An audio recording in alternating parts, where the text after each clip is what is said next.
Assalamualaikum warahmatullahi wabarakatuh. Di sini bersama saya Fauzi Setiawan. Saya akan menjelaskan tentang standarisasi jaringan komputer. Yang pertama, standar jaringan komputer. Standar jaringan disebut juga protokol. Standarisasi kompatibilitas vendor-vendor hardware dan software. Kebutuhan akan interkoneksi antar komputer membuat suatu standar agar produk dengan vendor berbeda dapat saling berkomunikasi. Selanjutnya konsep protokol. Apa itu protokol? Protokol adalah kumpulan aturan yang dapat dimengerti Davis untuk saling berkomunikasi. Masing-masing protokol mempunyai konsep yang berbeda, berkaitan dengan media maupun service yang digunakan dalam komunikasi jaringan. Selanjutnya adalah model OSI, Open System Interconnection.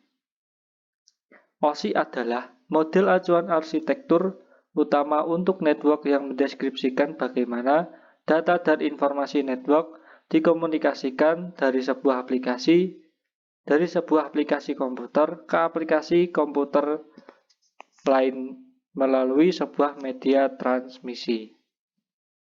Manfaat OSI: 1. Membuat peralatan vendor yang berbeda dapat saling bekerja sama. Yang kedua, membuat standarisasi yang dapat dipakai vendor untuk mengurangi kerumitan perancangan. Ketiga, standarisasi interface. Keempat, modular engineering. Kelima, kerjasama dan komunikasi teknologi yang berbeda. Keenam, memudahkan pelatihan network.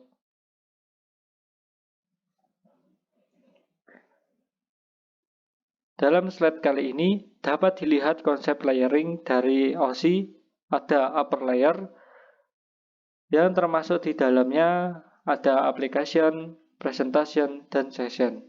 Kemudian lower layer di dalamnya juga ada transport, network, data link, dan physical. Pemahaman layer. Physical layer perangkat beroperasi hub repeater menangani pengiriman bit-bit data melalui saluran komunikasi, menentukan beberapa volt untuk bit 1 dan 0, menentukan jumlah pin yang digunakan oleh network konektor dan fungsi setiap pin. Kemudian data link layer, perangkat yang beroperasi bridge dan layer 2 switch, grouping data secara logikal, menggabungkan paket menjadi bit dan bit menjadi frame, menyediakan akses ke media menggunakan alamat MAC, melakukan pendeteksian kesalahan bukan perbaikan. Contoh, Internet HDLC, Aloha, IEEE 802 LAN, FDII. Kemudian network layer, perangkat yang beroperasi router dan layer 3 switch, menyediakan pengamatan secara logikal, routing, menentukan jalur pengiriman dari sumber ke tujuan, pengendalian congestion, kemacetan pada proses pengiriman, mempertahankan host, delay, transit time, jitter, dan lain-lain. Dan transport layer, segmentation, menerima data dari layer di atasnya, memecah data menjadi unit-unit yang lebih kecil. Flow control, error control, melakukan perbaikan kesalahan. Session layer, dialog control, memantau giliran pengiriman, menjaga agar data dari masing-masing aplikasi tetap terpisah. Established, manage, menghentikan sesi antar aplikasi.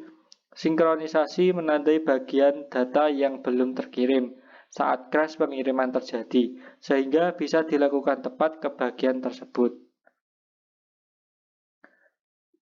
Presentation layer, bagaimana data dipresentasikan, tipe data, inskripsi, visual image, dan lain-lain. Contoh, JPG, GIF, ASCII, ABC, DIC.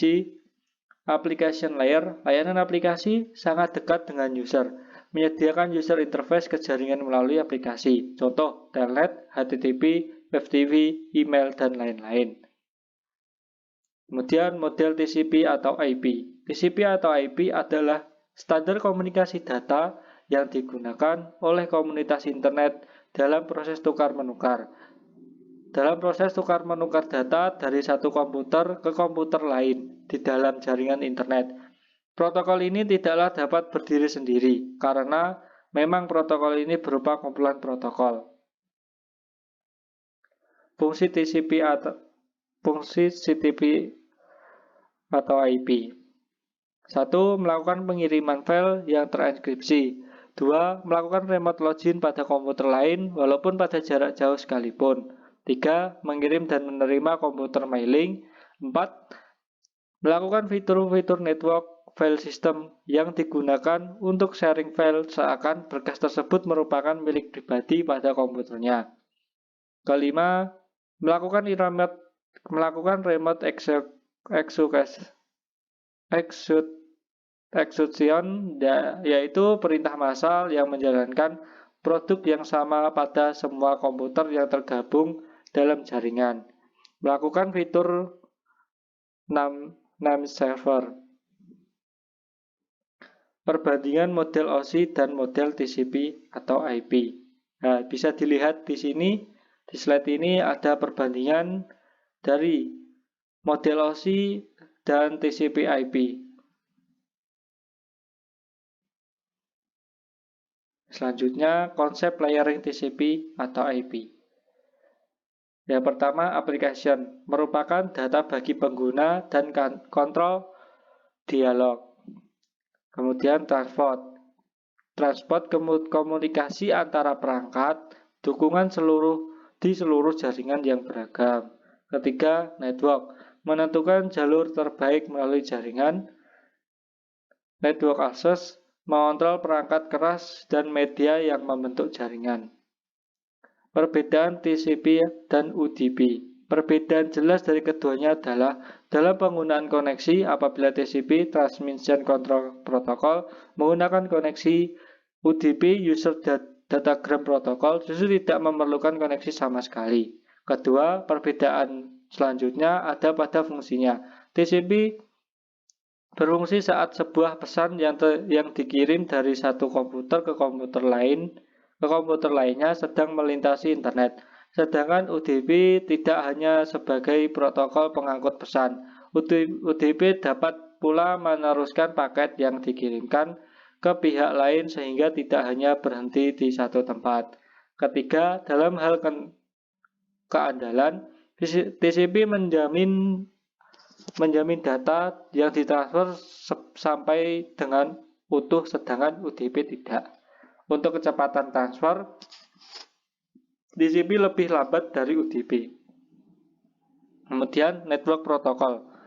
Ada Serial LAN Internet Protocol, Simple Mail Transfer Protocol, Hypertext Transfer Protocol, Telecommunication Network, File Transfer Protocol, Lightweight Directory Access Protocol, Secure Socket Layer, Domain Name System, Simple Network Monitoring Protocol, Secure Shell Internet Message Access Protocol, Post Office Protocol version 3, Internet Control Message Protocol, Point-to-Point Protocol, dan HTTPS.